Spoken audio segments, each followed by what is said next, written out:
football. In an article for ESPN.com, insider Casey Joyner writes why the Eagles, not the defending division champion Cowboys, are the NFC East favorites in 2015. Take a look at Joyner's main arguments for Philly. Sam Bradford is a vast improvement at quarterback, the makings of the best rushing attack in the NFL. Pass defense should be much improved, and Dallas won't be able to lean on the running game as much as 2014. Joyner's bottom line is as follows. As long as the Eagles keep Bradford healthy, they will finally be able to fully implement Kelly's program. That will pay off with Philadelphia's second NFC East title in 3 years. All right, so he's going out on a limb here, Stephen A. Do you agree? Philly, the favorites to win the NFC East? No, I don't agree with that. I certainly don't agree that they should be the favorites because they have too many question marks. But I can understand why one would surmise that they are a team to be reckoned with, and you better not sleep on them.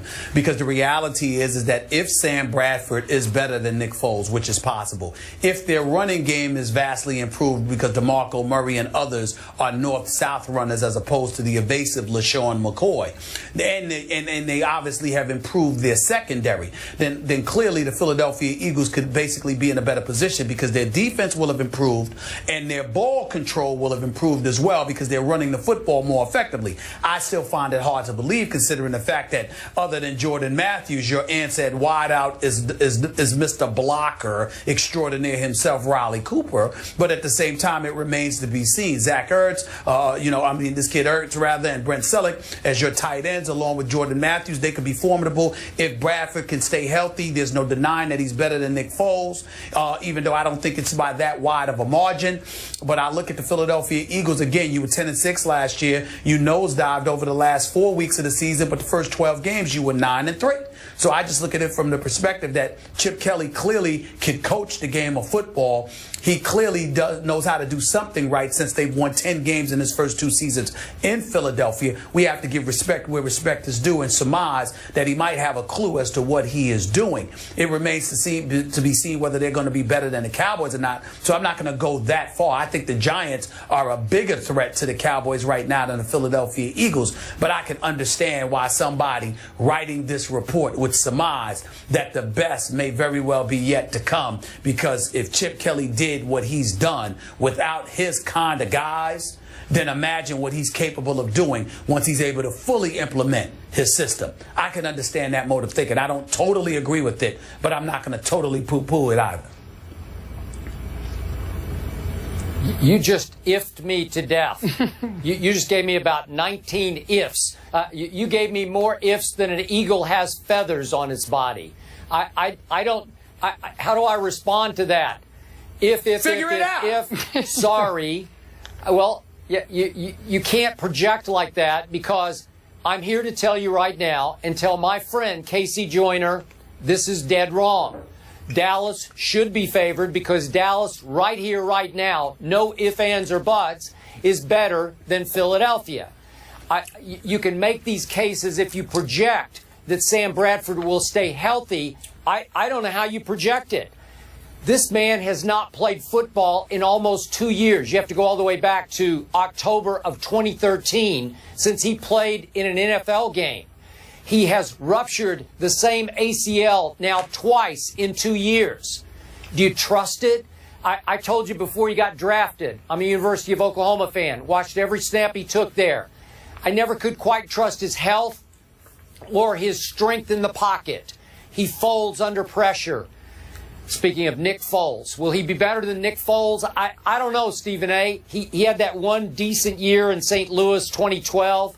He went 7-8-1. His QBR was right in the middle, 50.3, 21 touchdowns, 13 interceptions. You can argue he didn't have much of a supporting cast, didn't have much of a receiver core. Will this core be better? Maybe a little bit better. Is it better than Dallas's? No. I'm sorry. It's not better than Dez and T. Will, Jason Witten, Cole Beasley. That's a lot of firepower that Philly, by your own admission, does not have right now. I like Philly's offensive line, but it's not the Cowboys' offensive line. I like Jason Peters at left tackle. I like Kelsey at center. I like Lane Johnson at right tackle, another University of Oklahoma guy. It's pretty good. I think DeMarco is very good, but He caught a lot of passes on top of a whole lot of rushes last year. Are you sure he can stay healthy a year after the all-time great year he just had? That's why Jerry Jones wouldn't pay him. I'm not sure. That's a huge if to me. I like it that you add Byron Maxwell and Walter Thurman to the pass defense. It's got to be a little bit better. I like Kiko Alonso. I think he'll help a little bit. Will that defense be about as good as Dallas's? Yeah, probably in the same ballpark. But I like what Dallas is doing. You've laughed at you can do the Sam Bradford syndrome back to me. Sean Lee is back on my Cowboy defense. Can he stay healthy? He hasn't been able to for the last 3 or 4 years. But if he does, they will be much better. Obviously, they drafted well. I think Randy Gregory is going to bring some pop to the pass rush. Byron Jones is an elite athlete in the secondary. And maybe Greg Hardy down the stretch, down the backside of the season, maybe the last 6 or so games, you get some pop out of him. So to me, I'll take Tony Romo over Sam Bradford right now. I'm sorry. To me, on paper or on the field, Dallas is better than Philadelphia. Well, listen, like I told you before, I said I agreed with that, but I can understand how your guy could come to this conclusion because he's leaning on Chip Kelly trying to get his own guys. And he's also taking into account, Skip, that the Dallas Cowboys could potentially return to the Cowboys of old because without DeMarco Murray, if they can't run the football as effectively, then it forces Tony Romo to throw even more, which means he'll take more risk in terms of interception and he'll take more risk in terms of his back. So let's take that into consideration as well. You're assuming Tony Romo's going to be healthy. You're assuming Tony Romo's going to have to throw the ball as infrequently as he did last year because their running game will remain the same with McFadden, with Dunbar, with Randall. I'm not sure about that. And so I do understand somebody using that to make the case for Philadelphia, since supposedly Chip Kelly did what he did with Andy Reid's guys, and now he's transitioning to his kind of guys. I am of the mindset that if the New York Giants can shore up their offensive line with Odell Beckham Jr., with the Reuben Randall, with a healthy Victor Cruz, with Eli Manning needing to make amends for the kind of season he's had over the last couple of years, I'm of the mindset that the Giants could be a more formidable threat than Philadelphia. But again, there's a bunch of ifs. Of course there's a bunch of ifs because we got to look at health. We've got to look at things like that. That's all I'm saying. It's not a lock that the Dallas Cowboys are going to be atop the NFC East with the multitude of changes that they have made.